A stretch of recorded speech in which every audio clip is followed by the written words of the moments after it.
Nancy is going to tell you a bit about how she came to write this book. Thank you. Thank you, Dorothy.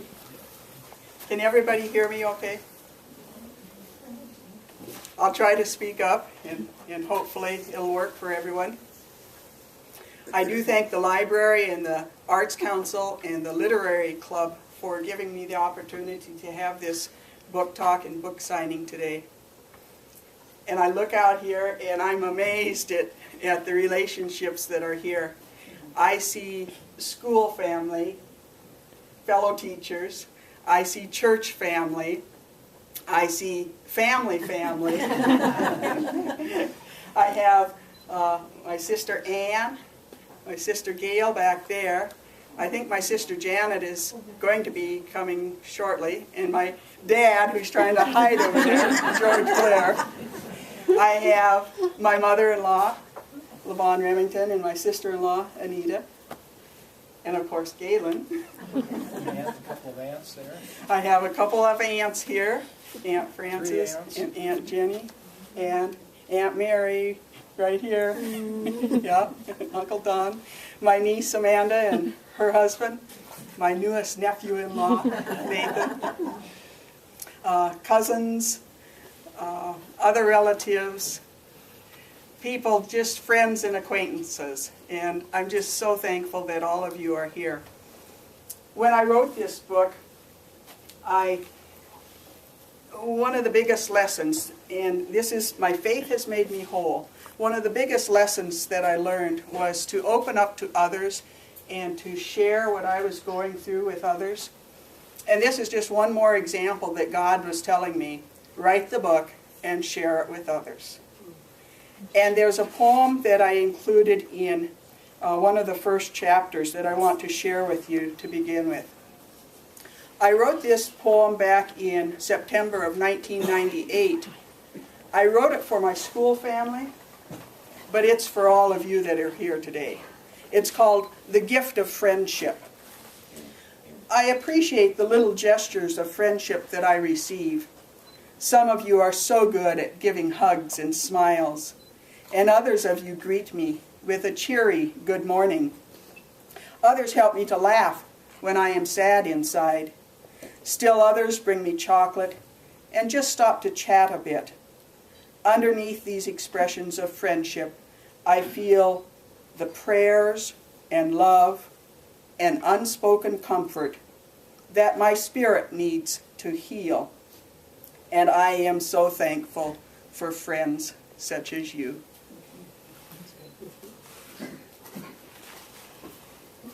This was not an easy book to write.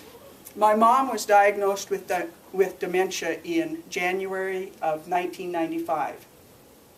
She passed away in January of 2002.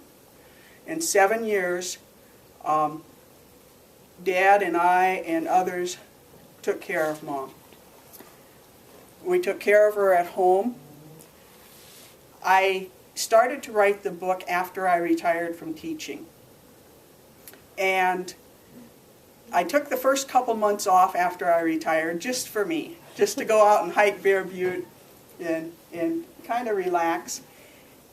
In July of 2010, when normally I would have been working on lesson plans and curriculum, that's when I started writing the book. And I would write for 2 or 3 days, and then I'd set it aside and let it settle for a little bit.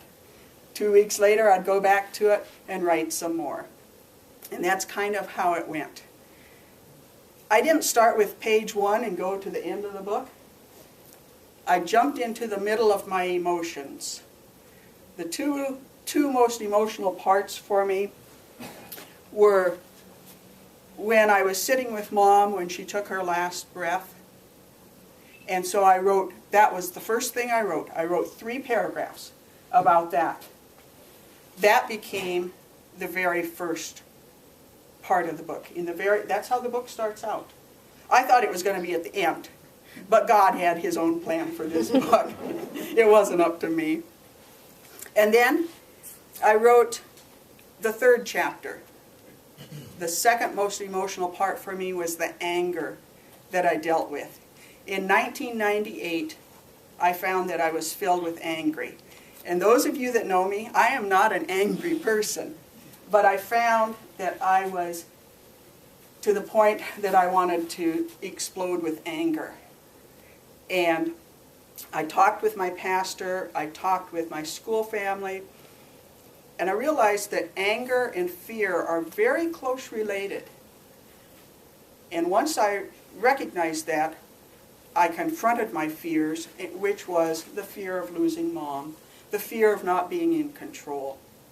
And so I took that to God in prayer, lifted it up to Him, exposed it to the light of His love, and that's how I dealt with that. And I've learned since then, if not to deal in the what-ifs or the fears, take them to God. That was a huge lesson for me. So I had the first 3 paragraphs, and I had chapter 3. So then I had to go back in and fill chapters 1 and 2 in, and I kind of started talking about, writing about Mom's dementia and how it progressed to 1998. In October, a year ago, Galen had a chance to go to Billings, Montana for a jobber conference. I went along with him. I took my writing materials with me because I knew I wanted to write that weekend. While he was at his meetings, I found a park along the Yellowstone River. I went there. There was a lake there. It was the middle of October, 65 degrees. The Canadian geese were migrating, so there'd be a flock of geese flying and circling around and come down and land on the lake, and another flock take off. There were ducks there. I walked around the lake. I spent about an hour taking pictures, just thanking God for my mom and the example of faith that she was for me. Thinking about what I was going to write next in the book. Walked around the lake, took pictures, and then I found a picnic table, and I sat down and I started writing. I don't know how long I wrote. It seemed like a few minutes. I think it was 2 or 3 hours. When I was done, I had chapter 8 written. I wrote about the last day of Mom's life. I tied that back together with the very first chapter. So then I had a big hole in the middle of the book I had to fill in. And I filled in kind of chronologically those chapters from 1998 on. I got to 2001, last February. A month went by. That chapter wasn't getting written. That was the last year of Mom's life. I didn't know what to write. I looked through my journals and other things that I'd written.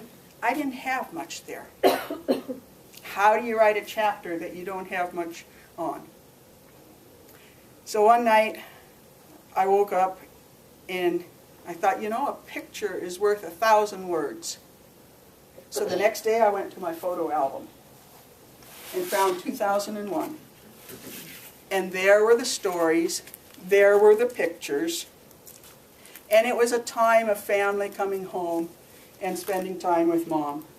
In February, Ann and Kathleen and their girls came home, and we went skiing at Terry Peak.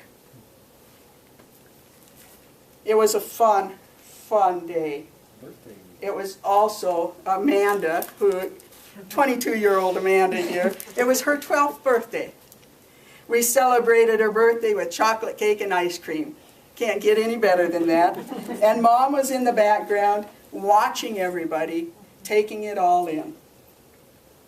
After February, at Easter time, my brother Jeff, his wife, and at the time 6 children, came home. Janet and her daughter Lisa and my brother-in-law Walt came down. It was a nice enough day that we were able to have an Easter egg hunt outside. I had Mom in the wheelchair and put her next to the patio window, and here again she was able to watch everything that was going on around her.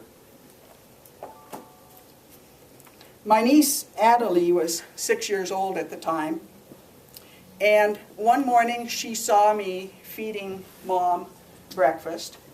And she came over and she said, "Aunt Nancy, how come you have to feed Grandma? And how come she doesn't talk or walk?"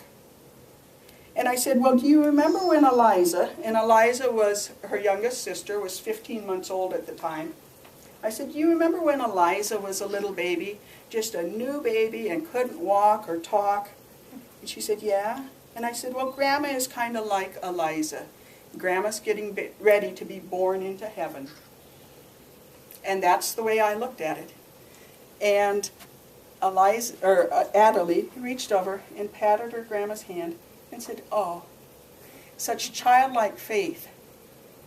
And I learned to have that same childlike faith of trust. And then here was the picture of Adelie with her Grandma holding her hand. And when I saw that picture, it brought that story back to me. So I included that in the book. The stories were here. I had forgotten them. And then April, about a week after Easter, was Mom's birthday, April 21st. And Gail and her husband came back from Virginia. Janet and her family were there. My Uncle Russell was there. And Aunt Frances, they were there to help us celebrate Mom's birthday. Chocolate cake and ice cream again.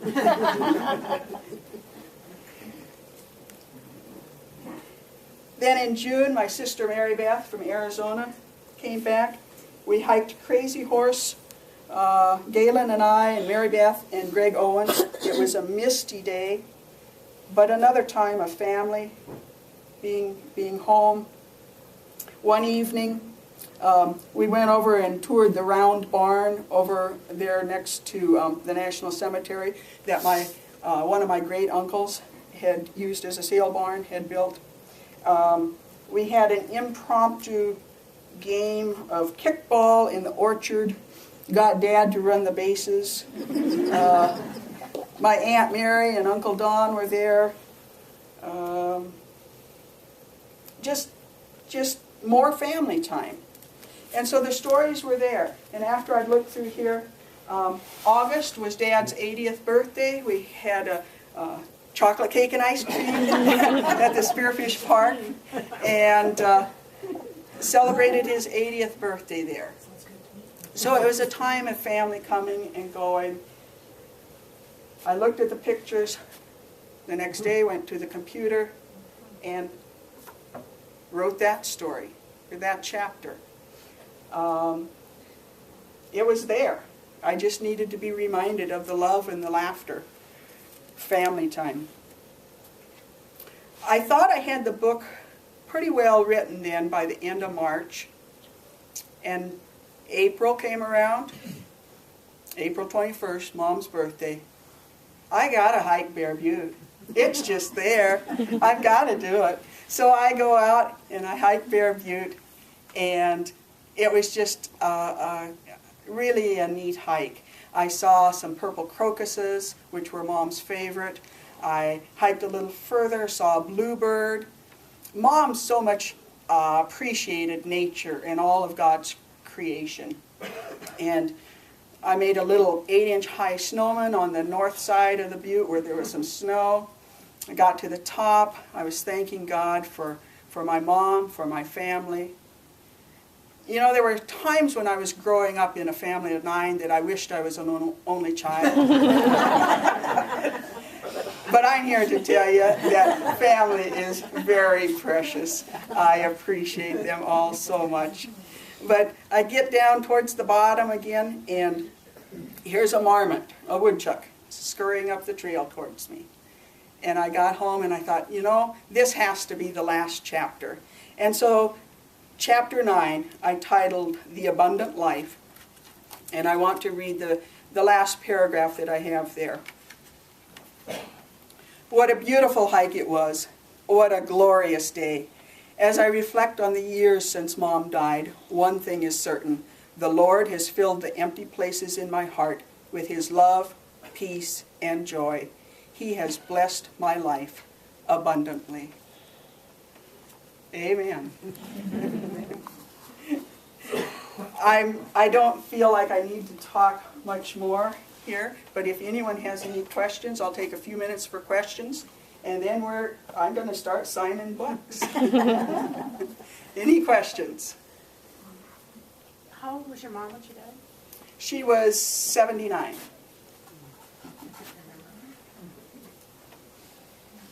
Any other questions? Yes, Sister Gail, yes. I remember being at the library about, I can't remember, in the 80s when Mom had her poetry book signed. So what lessons about writing did you learn from your mother? Same ones you learned. I have loved writing since I was in grade school. And I knew, even when I was caring for Mom, that someday I was going to write that book. I didn't know if I was going to publish it, but Donna Sigmund was one of the first ones I showed it to, and Kathy Anderson, and then my dad, and their responses gave me the encouragement that said, yes, this needs to be shared. So that's what I'm doing today. I'm sharing it with you. Any other questions? Yes. Are you going to start another one? I'm not going to start another one real soon, but Mom had over 30 years of journal notebooks, diary, and my sisters and I have talked about doing something with those. Whether that'll happen, I don't know. I think my sisters should all tell their story because this is my story. It's not Ann's story or Gail's story. This is my story.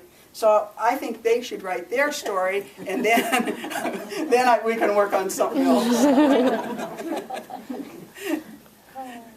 Any other questions? I don't have a question, Nancy, but I did have a very nice experience with your mother just shortly before she died. Ken and George had to attend the funeral for another cousin in Rapid City, and I stayed with her mother. And we had the best afternoon. And I read to her, and then we visited, and then we took a little walk outside. And it just was a pleasant memory. Thanks for sharing that, Donna. Thank you. Nancy, as an encouragement, I was thinking that with 30 years of your mom's diary, if you divide that by 9. I like what you're thinking. I'll take care of mine. Well, I have Donna Sigmund and Galen and Kathy Anderson that are going to help me here with the process of this. My book is $10, and I've got lots of them up here. So I'm going to sit at one end here and just start signing books, and I just thank all of you for being here. I just really appreciate your presence. Thank you.